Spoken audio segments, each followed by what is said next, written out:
to today's webinar. I'm John James and I'm your host for today's event. Now, the technology we're using today is really easy to use. Here's an image of the GoToWebinar floating control panel.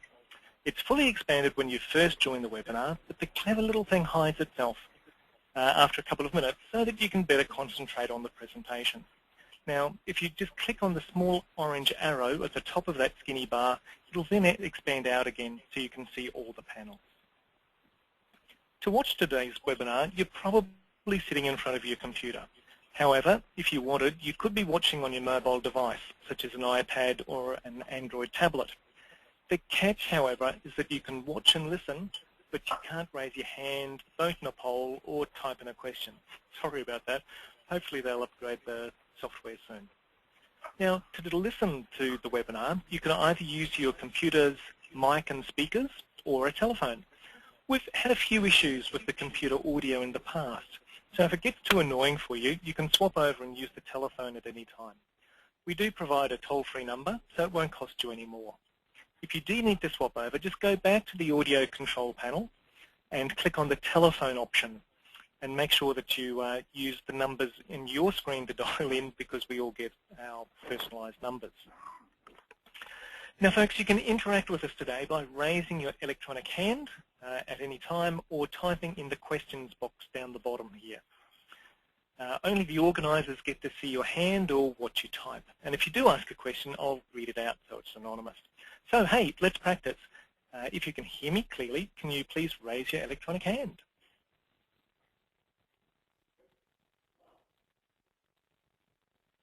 Ah, great. Okay. I was beginning to worry for a moment there. Okay, excellent. And great to see that we've got a live audience. If you click on the little hand symbol again, it'll lower your hand for you. So that's great. Thanks for that, folks. Now, to get the most out of today's presentation, I suggest you turn off your email and mobile phones and tune into what our presenters are saying. Take some notes as we go along and jot down questions as they come to mind and type them in the question panel. Today's presentation is being recorded for you to view afterwards, and I'll send you the link in due course.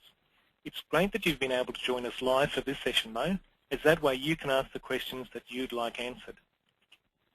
Now, let's get a quick indication as to where people are from. So you can see the little poll on your screens there now. Can you please click to indicate your normal location?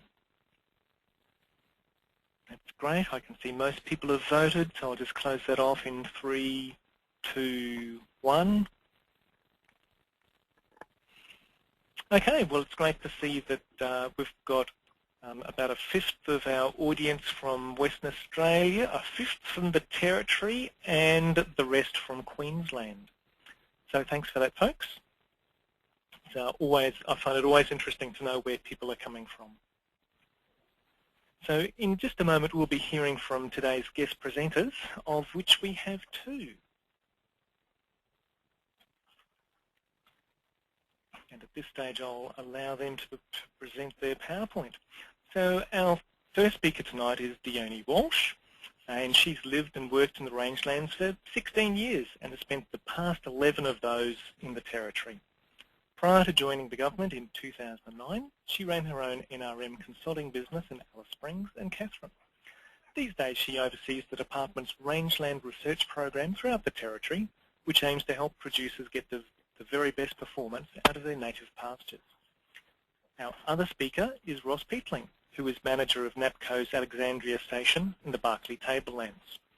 After attending Longreach Pastoral College back in the 60s, Ross began work as a ringer at Strathdar near Longreach for the Hooker Pastoral Company. In the 70s, he worked for the Stanbroke Pastoral Company at Duchess, where he advanced to head stockman. And since then, he's worked at a variety of properties, and in 1991, made the journey to Alexandria, which has been his home ever since. So, ladies and gentlemen, it gives me great pleasure to welcome along Dionne and Ross to our webinar today. Thanks for being brave and agreeing to help us learn more about wet season spelling. So, Dionne, if you can present your PowerPoint, that's just not coming up on the screen at the moment for us.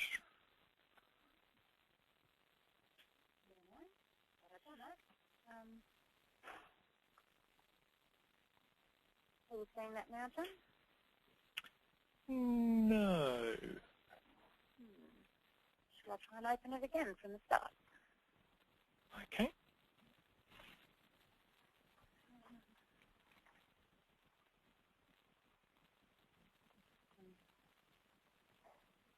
That's the beauty of technology, folks.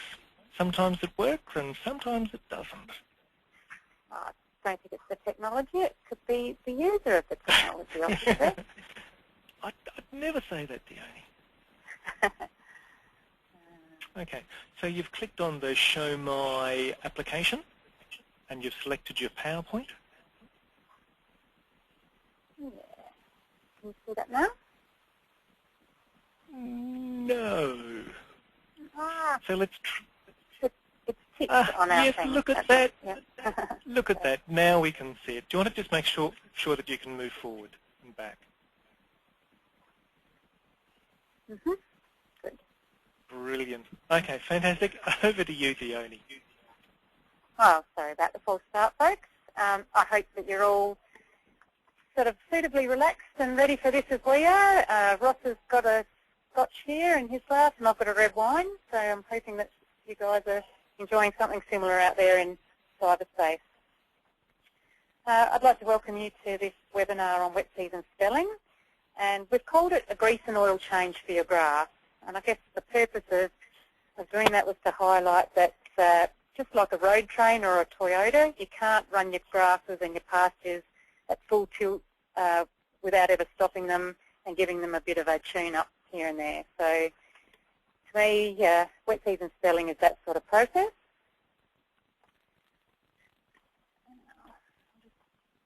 I wanted to give a quick plug to some of the organisations that have sponsored some of the work that we'll talk about today, in particular the spelling trial at Alexandria, where we're both sitting today. And that includes MLA, the Australian Government, and of course the Northern Territory Government, which is who I work for. Our department is also very grateful to the North Australian Pastoral Company and the staff at Alexandria Station for their ongoing support of all the research that we've been very privileged to do here over the years. So this is the material that we're going to cover in our webinar today. As you know, it's about wet season spelling. So we're going to talk about what is wet season spelling, why you might do it, and just some, I guess, the theoretical principles behind how you might go about it. And then, quite luckily for us, I guess, we've got Ross Peatling here from Alex, who's going to give us some ideas about the practical experiences that he's had actually doing wet season spelling in the Territory. So to talk a little bit about a demonstration trial about wet season spelling that we have running here, and just finalise the webinar with a few take-home messages and recommendations. So what is wet season spelling? It's the removal of grazing for some or all of the wet season. And I guess in areas that don't have a defined wet season, it's about removing grazing during times of active pasture growth. And I just, before I go any further, I probably should just say that the material in this webinar is very much sort of aimed at producers in the northern part of Australia. So we're talking about northern Queensland, the northern part of the Territory, the Kimberley and parts of the Pilbara. And there's slightly different recommendations for more arid areas of the rangelands of Australia, and you can contact your future beef or departmental person in your area to get some more advice about that if you live in those areas. So why do wet season spelling or pasture spelling? There's several reasons for doing it. The one that we'll talk about the most today is to improve land conditions. But you can also use it to do things like accumulate seed that you can then defer its usage until later in the year. And you can also use spelling in order to increase fuel loads if you want to undertake a prescribed burning program or something like that. And I just wanted to make the point too that wet season spelling isn't quite the same as de-stocking during dry years or drought. Particularly in the case of trying to improve land condition, you need to be doing that spelling during periods of active pasture growth. So during dry periods when those grasses are dormant, you may get some benefit from just giving them spell from grazing to protect them, but in order to improve the seed supply and the robustness of those grasses, they have to be actively growing.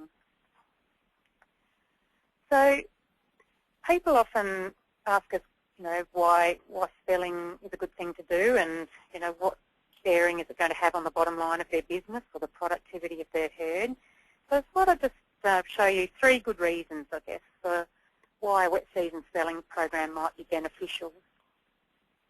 The first good reason is that good land condition has a direct impact on how many cattle you can carry on a property or in a paddock. So we've got a graph here from the Mitchell Grass Downs of the Central Bartley region in the Northern Territory. And the brown columns show the pasture growth that you would expect to get in about 50% of years. And you can see that in the very best land condition, which is A land condition, it can grow just over 2,000 kilograms per hectare in an average year. But as land condition declines down towards poorer conditions, sort of C and D conditions, the amount of grass that grows also declines quite quickly. And that has a direct impact on how many cattle can be carried, which is the blue line on this graph. So in this particular instance, the difference between A condition and C land condition in terms of carrying capacity is that you can carry less than half the number of cattle in C condition that you could run if it was in A condition. Wet season spelling is a way of improving land condition, but also maintaining good land condition if you've already got it. Good reason number 2 is that wet season spelling can actually increase your live weight gain per hectare. And this is because that the improvement in land condition actually allows better per head performance. And there is some evidence to show that you can run slightly higher but still safe stocking rates if you also include wet season spelling. So on this graph, this is live weight gain per hectare over a period of 29 years. So the average over 29 years at different stocking rates with or without spelling. On the far left of the graph, we've got 7 adult equivalents per square K. This is for a black soil in the Central Bartley region. And you can achieve on average about 5 kilograms per hectare of live weight gain at that stocking rate without spelling. But if you go up to 9 adult equivalents per square K, the actual live weight gain per hectare decreases a bit, goes down to about 3 kilos per hectare. What's happening there is there's potentially a slight dip in land conditions, but also each animal gets less selectivity, and so their diet quality is a bit lower, so their live weight gain is a bit lower, and that's not compensated by the additional number of animals that are being run. If, however, you run that stocking rate and introduce a 6-month spell every 4 years, the live weight gain per hectare actually goes up to around 7 kilograms per hectare. And that's because you're maintaining that good land condition that not only allows you to run the higher numbers safely, but the diet quality is also very good.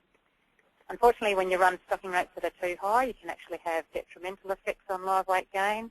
And even with spelling at 12 AEs per square K, the live weight gain isn't any better than if you just ran 7 AEs per square K.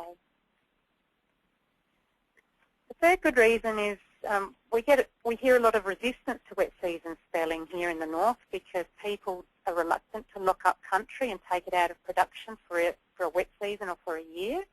And some work that we've recently done in the Northern Grazing Systems project showed that incorporating a 6-month spell once every 4 years didn't necessarily hurt the hip pocket. And in the top table we show total profit, and they're quite similar between a no spelling and a spelling situation, spelling performing just slightly better, and similar story for the bottom table, which is showing gross margin per adult equivalent. So it doesn't necessarily have to hurt your hip pocket to lock country up for a wet season spell if it's done in a fairly routine, regular way. So how does wet season spelling actually work in a biological sense? Well, interestingly, I'm sure most of the producers out there know from just their experience of things like holding paddocks and cooler paddocks and laneways, that you can really hammer country sometimes for a short period of time, but then if it's spelled for a longer period of time, the actual grass response is quite good. And there's lots of, I guess, experience out there to show that that's the case. But surprisingly, there's very little scientific proof that wet season spelling works, and there's currently a lot of work going on to actually investigate this issue of wet season spelling from a scientific perspective. There's plenty of biological reasons why wet season spelling should work, and this photo is a demonstration of that. This photo shows two grasses that were the same at the start of the wet season, but the one on the right was clipped early and often to simulate repeated grazing, whereas the other one was left unclipped for 6 to 8 weeks after the wet season started, or the watering started. And you can see the difference in the root biomass and the amount of grass that's available there for animals. And the grass on the right is very vulnerable now to a dry spell or being pulled out of the ground or dying. And the amount of bulk on the one on the left is actually quite beneficial in terms of an animal production point of view. And this is related to the 4 phases of pasture growth. And this diagram really shows the compromise that producers face, especially early on in the wet season. Early on in the wet season, you get that first flush of green pick coming through, and of course that pasture is really high quality and the cattle really love it and they do well on it.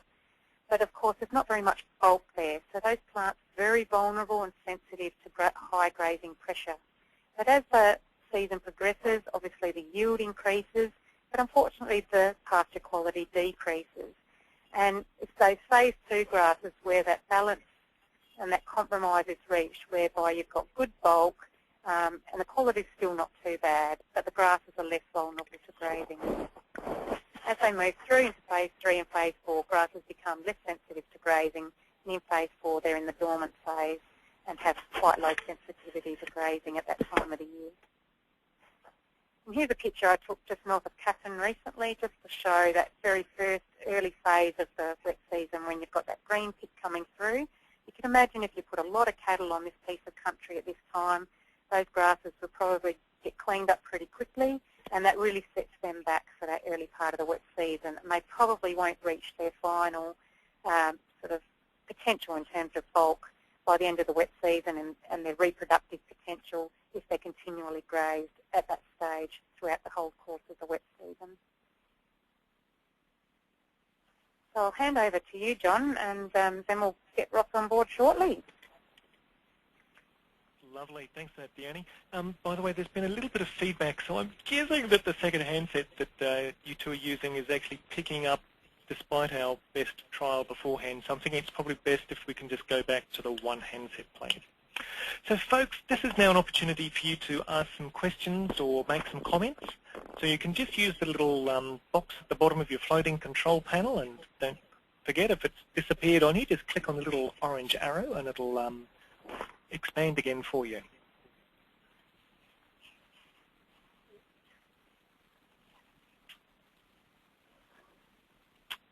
So at this stage there aren't any questions, so I think we'll just move on. So okay, but actually, so if you don't have any questions for us, then we've got one for you. So if we look at the next slide there, Dionne.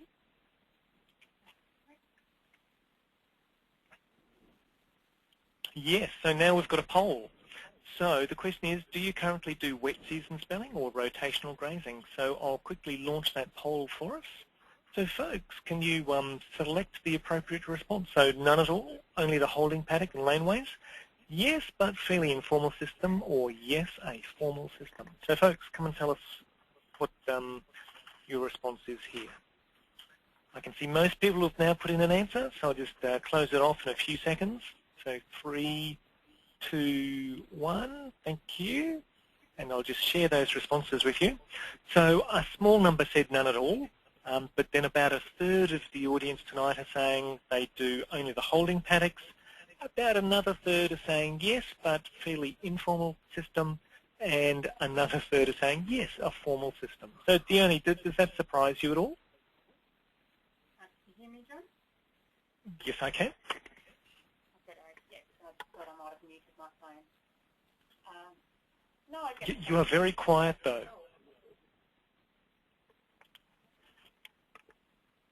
Phone issues. Hang on.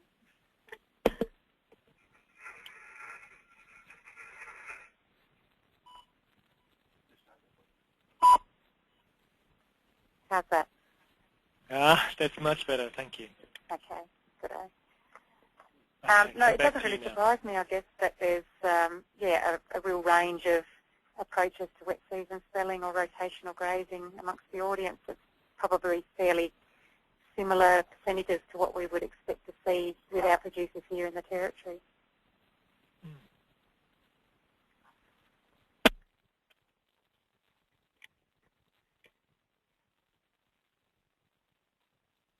Hello? Yeah, you still there, Dionne? Yes. Yes. Can you hear us, John? Yes, a little faint though, but we can hear you. Okay, well, we might get Ross to kick off here because apparently his handset's working a lot better than mine. So, Ross, perhaps could you tell us a little bit about your background? How long have you been in the industry, and what's the situation here at Alexandria? Thanks, Dionne. Yeah, well, I sort of kicked off the industry in 1967 at Longreach, and I've just worked my way through to the system to eventually manage Alexandria. And we're here now looking for total production of our country without sort of damaging the base resource. And how much rainfall do you have here, and what are the major land types that you've got here? The major land types are self-mulching, cracking, dark grey to black soil country, some red country. I'm not sure of the scientific name of that, but I call it desert. And the average rainfall is about 15 inches. And what sort of enterprise are you running here, and what markets are you targeting with the cattle from here? The enterprise for NAPCO is just a calf factory. We try and brand as many calves as possible per year, which transfer to grower systems in the Queensland Channel Country, Central Queensland, and as in Roma and Emerald, to backgrounding properties, and also to a little bit towards eastern central Queensland, Nebo, and then to grow out and back into the feedlot. Our feedlot in the Darling Downs to go into Jap Oxtrade, Woolworths, and markets like that. Okay, so we might talk a bit more now about your actual wet season spelling program. It strikes me that wet season spelling here at Alex isn't just done in isolation. It's part of a much broader program of animal management and land management, including very good stocking rate management. But how did you get started with wet season spelling? It was fairly simple, really, because we went into a major drought in 2008, and I mean a major drought. We were sort of coping okay until we got some winter rain, which flattened our existing feed, and we grew a terrific crop of galvanised burr, which really concerned me. And these were a country which has been grazed for many, many years, as in probably 100 years. We decided we had to do something about it. I decided we had to do something about it, and we just turned some bores off and spelled it. And it's after a couple of years and a couple of seasons that came back to square one with good Mitchell, good Flinders, and so the spelling worked, and we're great advocates of it from now on. Okay, so that prompted the spelling, but now that it's a different situation. You don't always have things like that galvanised burr and stuff happening. How do you decide what to spell now that spelling's a more routine part of your management here? Well, we'll probably have to go back a couple of steps, because in 2003 or 4, I had to put a big paper together for our board on how to increase production of Alex. And the best way to do that was put in more water, increase carrying capacity without knocking the country around. So, for example, if a big paddock had 10 bores in it, and we put in another 15 or 12 or 14 waters into that paddock, we could probably double the carrying capacity, but also spell bores.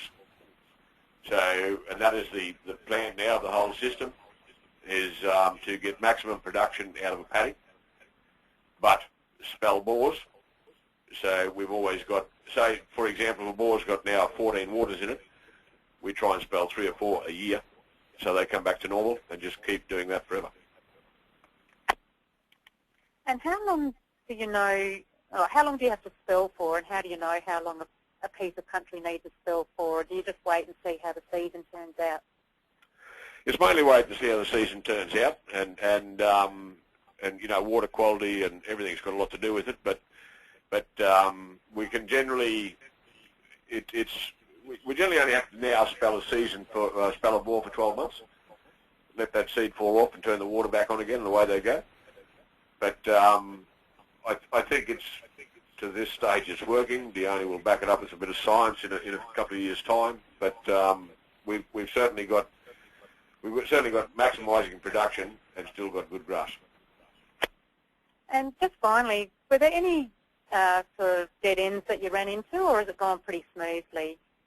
Is there anything that people should be aware of, I guess, if they're giving spelling a go for the first time?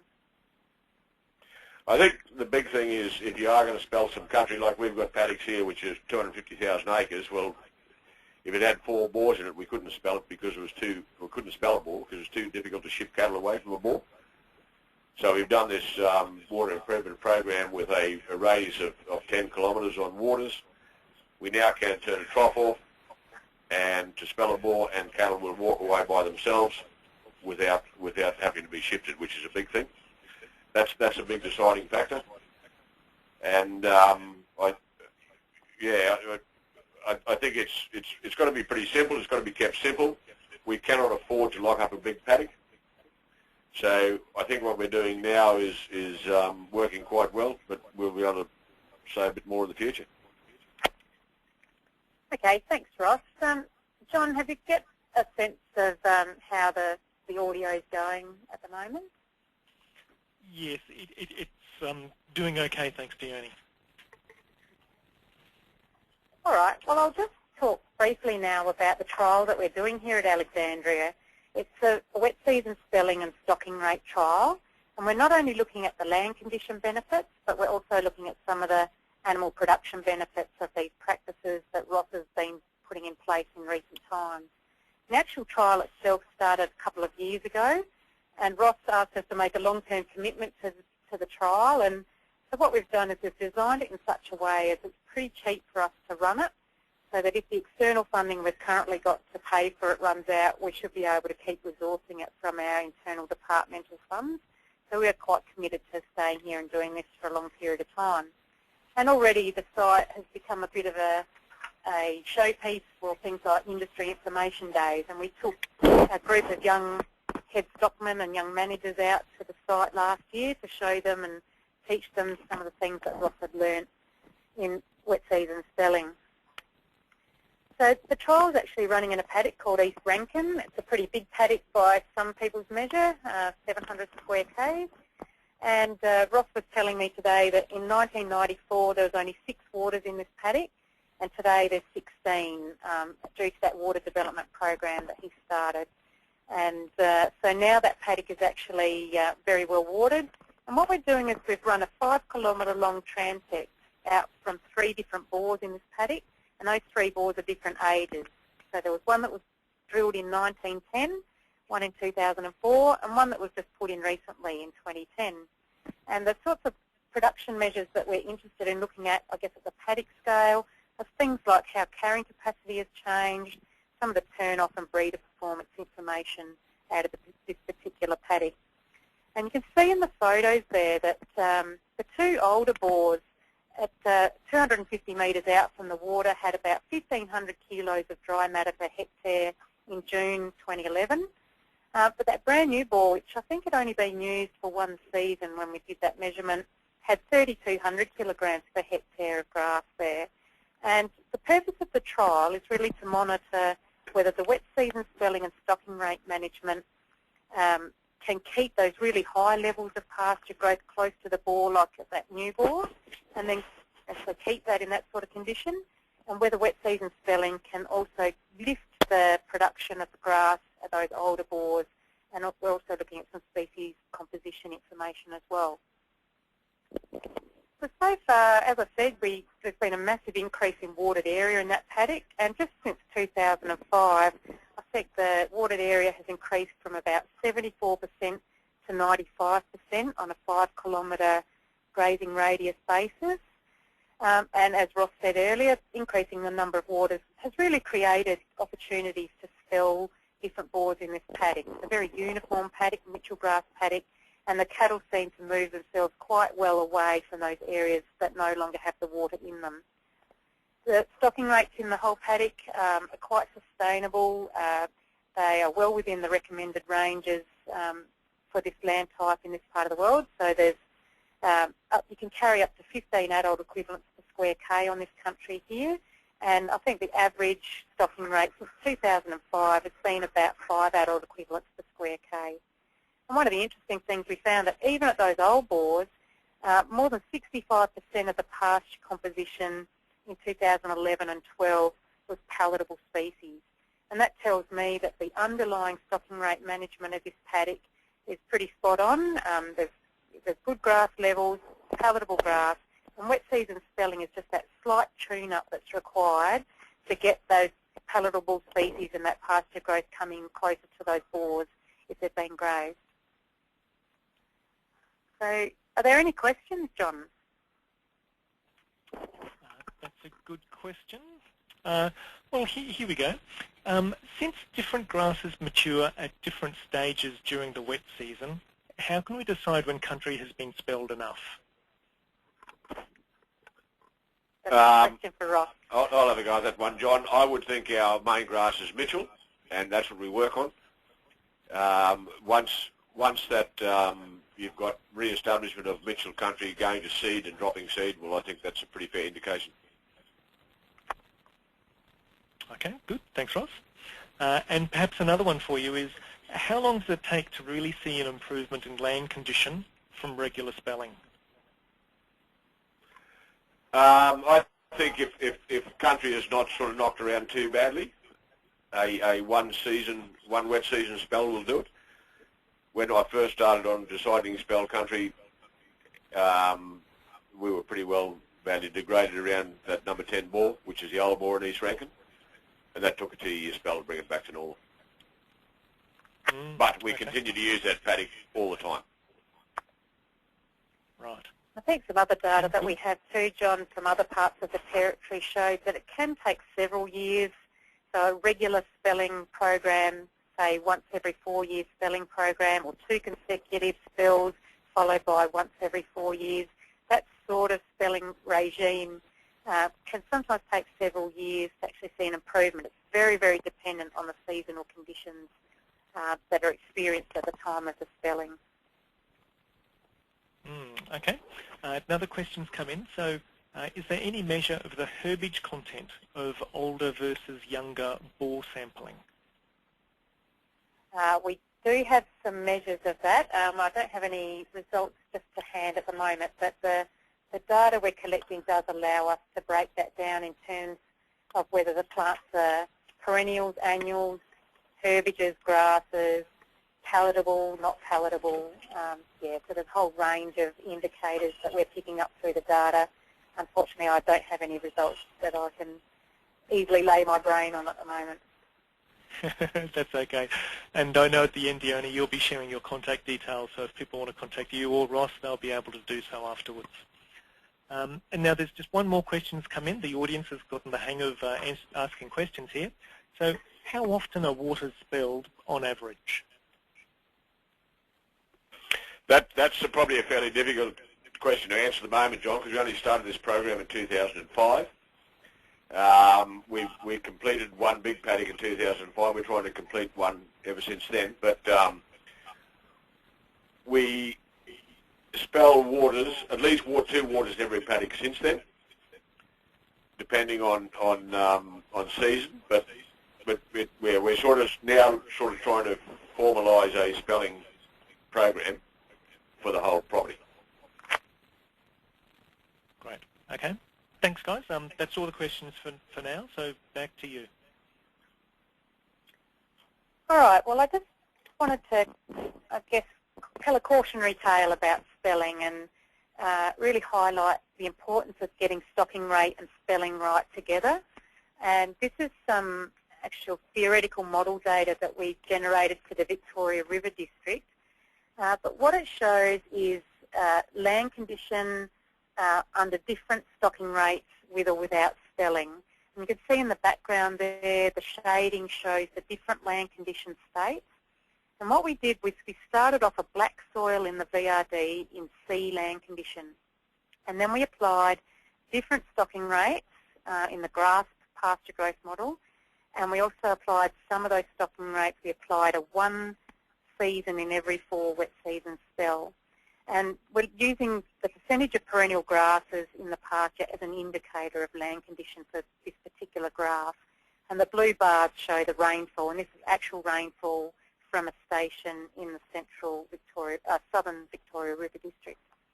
Now, essentially what it shows is that you can improve land conditions very quickly if you run very conservative stocking rates. So in this case, on this land type, conservative stocking rate is about 7 adult equivalents per square kilometre. And you can achieve that quite quickly at those low stocking rates, even without spelling. If you want to run more animals, you can also get an increase in land condition. If you do it without spelling, it just takes a few years longer to get from C condition up into B and then into A. And under this particular rainfall regime, or this run of seasons, it took several years, but it got there eventually. We were able to speed up that land condition recovery if we put that spelling in, so that 1 year in every 4 spell actually achieved the land condition recovery similar to having a lighter stocking rate. But the beauty about this was that you had the additional animal production benefits of being able to run a slightly higher safe stocking rate. And even with the spelling, the animal production was higher than if you ran the low stocking rate. The main point of the graph, though, is on those red lines that are bumping along the bottom of the graph. And they show what happens if you run an unsustainable stocking rate. And I should say, unfortunately, there might be some VRD producers on the line, but some producers are running stocking rates in that order on this sort of land type in the VRD. And at that sort of stocking rate, you will never get an improvement in land condition, regardless of whether you spell or not. So it's all very well to commit to a program of wet season spelling, but unless you've got your underlying stocking rate right, you won't actually achieve anything at all in terms of land condition recovery. And the animal production performance from that high stocking rate is also very poor, particularly in poor rainfall seasons.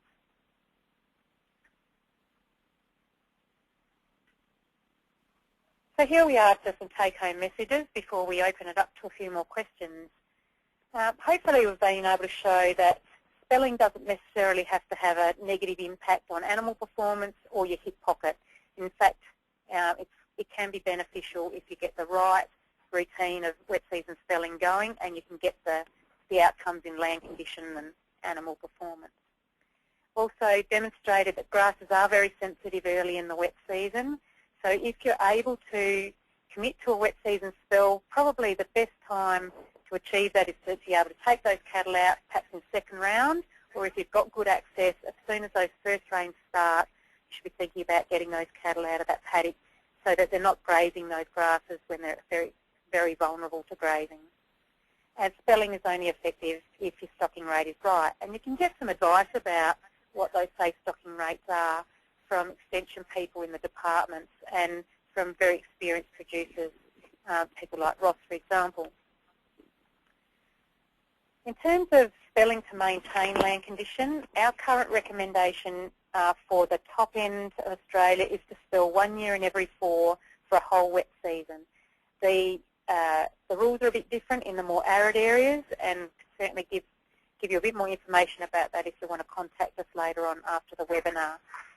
If you want to actually improve land condition, you may need to spell for consecutive wet seasons, like Ross told us this example where he had to spell for 2 consecutive wets to get the sort of result that he was looking for from that. So there's a lot of flexibility that can occur with a wet season spelling program. And that was, I guess, the final take-home message I wanted to make too was if you're committed to some sort of regular spelling regime, that will give you a good result in terms of land conditions, but it does have to be a flexible approach. You can't just apply wet season spelling in a really inflexible, rigid way because the best outcome of wet season spelling really comes if you can tailor the spelling to coincide with good seasons. So if the season doesn't look like it's going to turn out very well, or you need a paddock or a bore for a commercial purpose that you hadn't envisaged, then there's no shame in actually deferring that spelling for another time when you'll get a better outcome. And I guess there's a couple of other things to be aware of. Is if you are looking to spell a piece of country, you either need to sell the cattle that are in that country in order to lighten up the stocking rate, or you need to find somewhere else on the property, obviously, where there is genuine capacity to take those additional cattle, because there's no point loading up other paddocks and damaging their land condition if it's not going to achieve, if you're going to achieve a spell in that paddock, but sacrifice another paddock to do it. It's not really the way to go. So being aware of whether you've got true capacity or whether those cattle have to go. There's plenty of information getting around at the moment about spelling. There's quite a few case studies and fact sheets, particularly for Queensland and the Territory, on the Future Beef website. So if you go there and look under the project material or look up spelling, you'll find a lot of information there. And I also wanted to give a bit of a plug for a proper spelling experiment that's being funded by MLA and being run by the Queensland Department.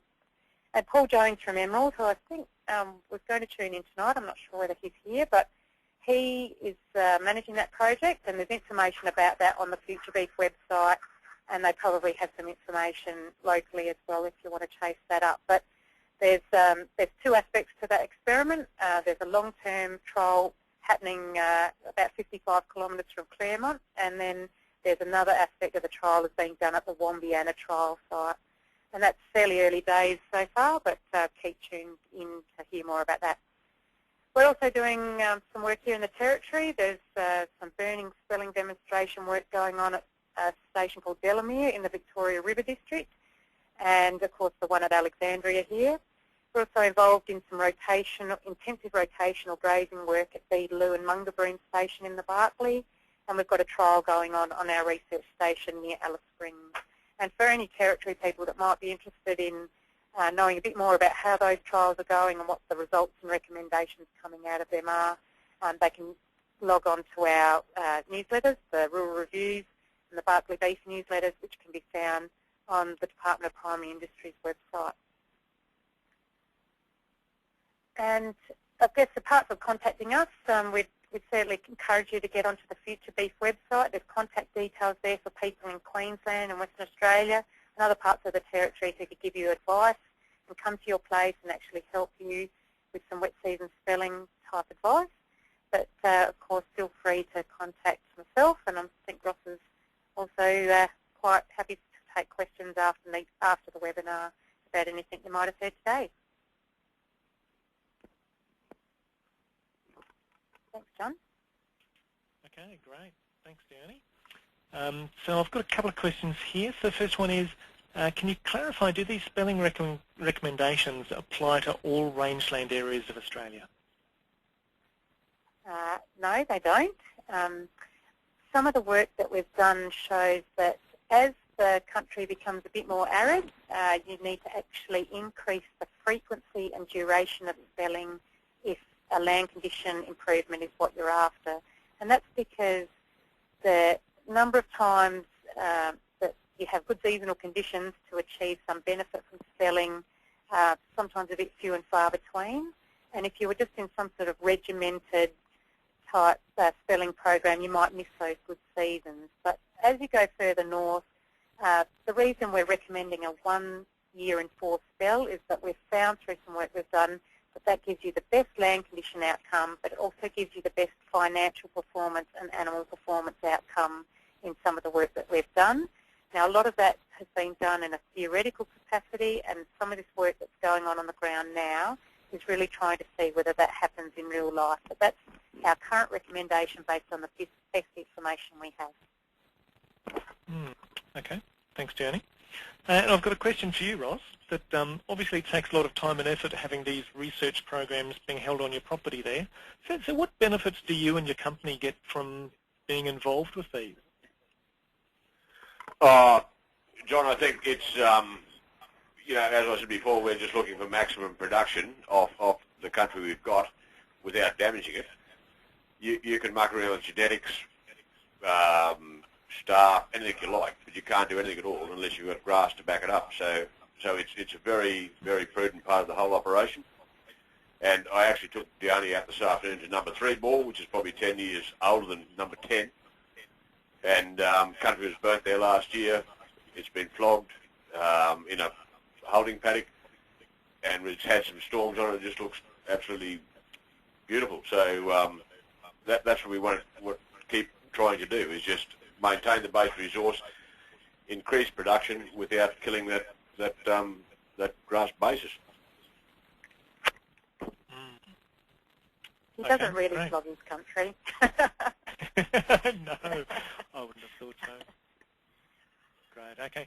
Well, and John, if I could just add another quick thing, and I know Mark Lavers is there, I would always recommend to use Ridley's blocks because it's very high quality cardboard. Okay, thanks, Ross. Okay, so folks, there are no more questions there at the moment, so I'll switch back now to my screen.